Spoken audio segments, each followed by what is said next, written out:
Welcome to Team Line. Live your dreams every day. How's it going? Are you going to introduce us? But today we're going to talk about how to strengthen. You know what? I love you. But, all right, this is what we're going to do today. All right. My name is Phillip, and this is my beautiful wife, Melissa. We're just going to get into it. What we're going to talk about today is primarily some of the tips that we've learned over our 12 years of marriage, and just from our past experiences and being in other relationships on how to become more efficient or more effective as partners within a relationship. Doesn't matter if you're married or not, or it doesn't matter if you're looking for somebody in particular. There are certain qualities or traits that you need to look for, and only at the end of the day, only you're the best person to know that. So without further ado, before my wife showed you guys what we were looking from our notes, we're just going to talk about simply some of the tips that we've learned over the years. But we did receive it from helpguide.org. So for all of those who do want to see where we received the information, it's from helpguide.org. Relationship help tips for building romantic relationships that last. And the tips that we're going to discuss are the ones that's on the paper, but we do want you to know that we're going to be giving our honest opinion on where we are in our relationship with the tips for building romantic relationships. Let me just start off by saying the most perfect relationships themselves are the ones you have to work the hardest at. From a male's perspective, and I know my wife can vouch, oftentimes the conflicts that we've had were based off of ego. This past weekend, for those of you who don't know, I've been on these medications, which are actually a steroid, and it's to help my eye recuperate from the surgery that I had in June. And my wife came up to me this weekend and was telling me that it's important for me to lose weight. Now, typically what would happen was I would have got upset, I would have said, you don't know what you're talking about, or you know how to do a Zumba, whatever the case may be. But I took it more in stride this time because I knew changes have to be made. And I know that she wasn't trying to be malicious with it. She was actually sincere. We all have good intentions, but it's how we communicate those intentions that make the difference. Okay? And I'm about to go back to the gym as soon as we finish this video.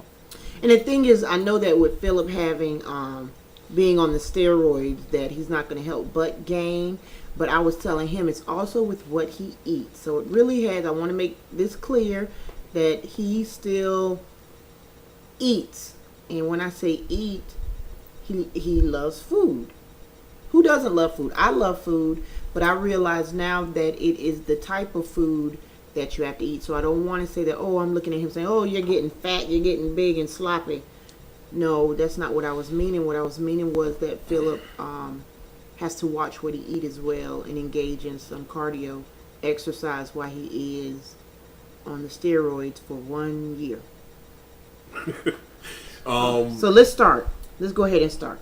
Really, the way this ties into keeping a romantic relationship on the base level, we're attracted to one another physically first.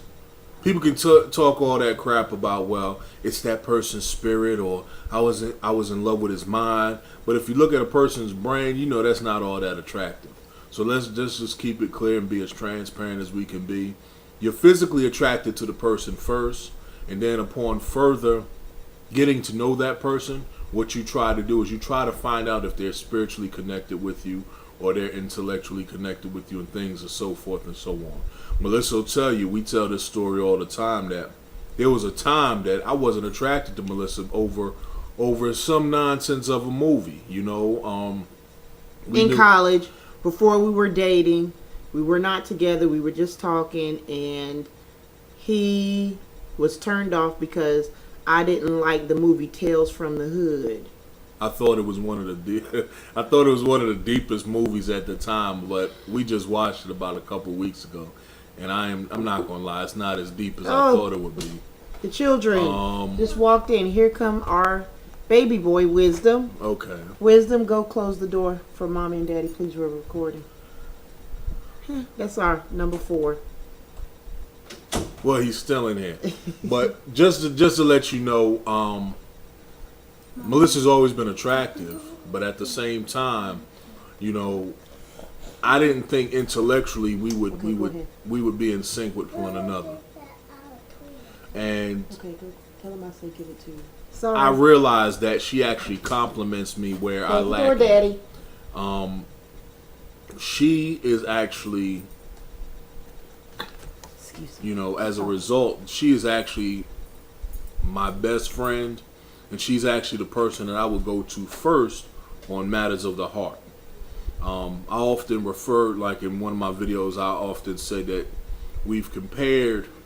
I've compared my wife to my mother, and that's not always a bad thing. Even though me and my mom didn't have the best relationships, you know, I realize now that she's gone that a lot of the traits were necessary, you know. But in keeping the romance alive and things like that, it's effective in being able to know where you stand in your relationship. You really have to be in a place where you can accept criticisms from your loved one without making it a personal issue. It's really just the business of the relationship. Just like with us, it's the business of marriage. After the romanticism and all the things you see on TV are gone, now it's time to get to work. Just want my wife to chime in at any time. Okay, I'm going to chime in because I think we need to keep on focus with the healthy tips. It says romantic relationship help tip 1. Keep physical intimacy alive. Really? Are you just going to just talk, or are we going to just, you know? Keep physical intimacy alive. Be sensitive to what your partner likes. Just no, all right, we're going to chime in to where we fit in that. Okay, so where do we fit in with keep physical intimacy alive? Okay, it's hard for me, for the physical intimacy. It's hard because you have a household of 4 boys. My mind is, you know, we're just running and he's in school and we both work and and then you're thinking about things that have to be taken care of around the house. So Phillip and I now are learning that we got to take time for ourselves, go places. We've gone to Florida.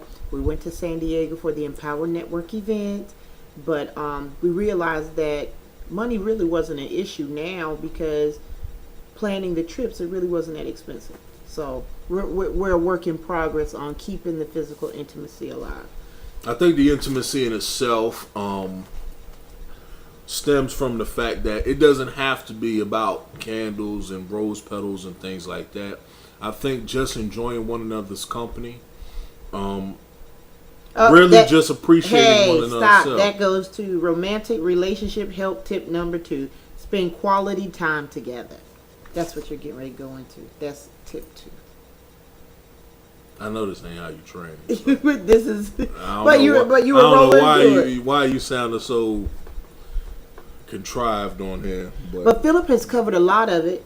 Tip 3, never stop communicating. He covered that about 10 minutes ago. So tip 3, never stop communicating. We talk all the time. Let me just take a break for a second. This is our first time actually doing this video together, so it'll get better. But in the meantime, and then it says romantic relationship help tip 4. I'm trying to, keep us on a time restraint. Healthy relationships are built on give and take. He covered that 15 minutes ago. We ain't even did the video that but long. That's how long you were talking. But yeah, built on give and take. So when we talked about the weight, remember? Yeah, the key is that you must be able to talk about your partner or your loved one, regardless of how they take it. You know, we often say it's not what you say, it's how you say it, and it's funny because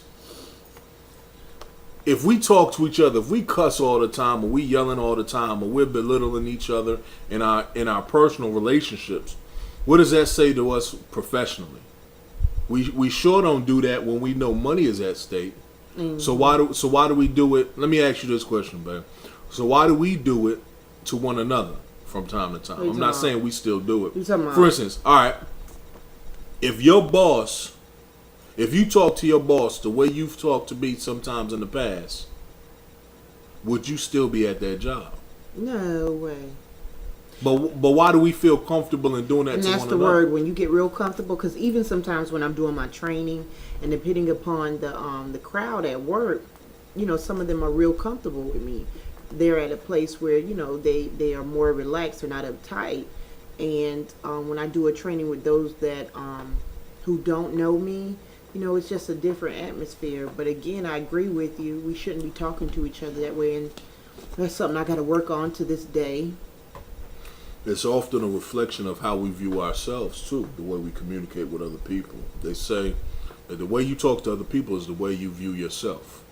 So if you're cursing yourself, or if you're belittling yourself, that's a form of self-hatred, you know. But okay. So we got that. So we're gonna work on the communication with each other and watching what we say. And now we're gonna go to romantic relationship help tip 5. Expect up and downs. I'm trying to stay on track. Okay. Expect the up and downs. I didn't expect that when we first got married. I didn't know what it meant, expect up and downs. I thought, okay, expect up and downs. Okay, when I go down, I go to my parents because they were always there before. I didn't expect to lean on my husband. I didn't expect for my husband to be there to pick me up. I just didn't quite understand that. I said, no, I don't need him. I have my mom and dad to fall on. But now I realize that in a relationship, a healthy relationship, you have to cut ties with all those around you and really lean on each other. I wouldn't say cut ties with them. But them. you know what I'm saying. I think you just have to give them limited access. I think it's just like when we're trying to build a business. You love them for where they're at. And you love them because they just want to protect you and things like that. Yeah. And that's something I only experienced through your parents. Yeah. You know. So, but at the same time, we know what aspirations and what goals we have, so we have to be focused on that as well. That's right. So, okay, so it covered the 5 tips, and the 5 tips were: tip 1, keep physical intimacy alive.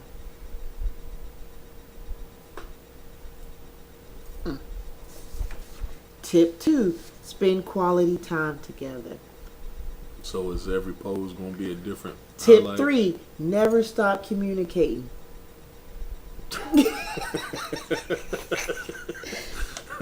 Tip 4, relationships are built on give and take. Tip 5, expect up and downs. I'm going to be mad, but I'm going to smile at the end. Forgive us. This will actually get better, folks. No, this is what it is. This is me. Just take, please. Just take the meat of the video that we're doing and realize that it will get better. But this is like Melissa said. This is us. Either it is or it isn't. This is me. For those who know me, you know this is Melissa. But we've actually learned over the years just to have more fun with each other, and I think. In the long run, it can't be so serious in your relationship that it restricts your intimacy with your partner or how much you can give to that person. You know, we crack jokes with each other every day to the point where, you know, our children probably think that's all we do. But it's out of love. They laugh, yeah. You know? And I think that's what builds the best relationships. They do. When everybody is involved in that in the participation process. So, okay, baby. With that being said, this is Phillip Lied. This is Melissa Lied. Live your dreams every day. Live your dreams every day. See you soon. See you next time. Peace.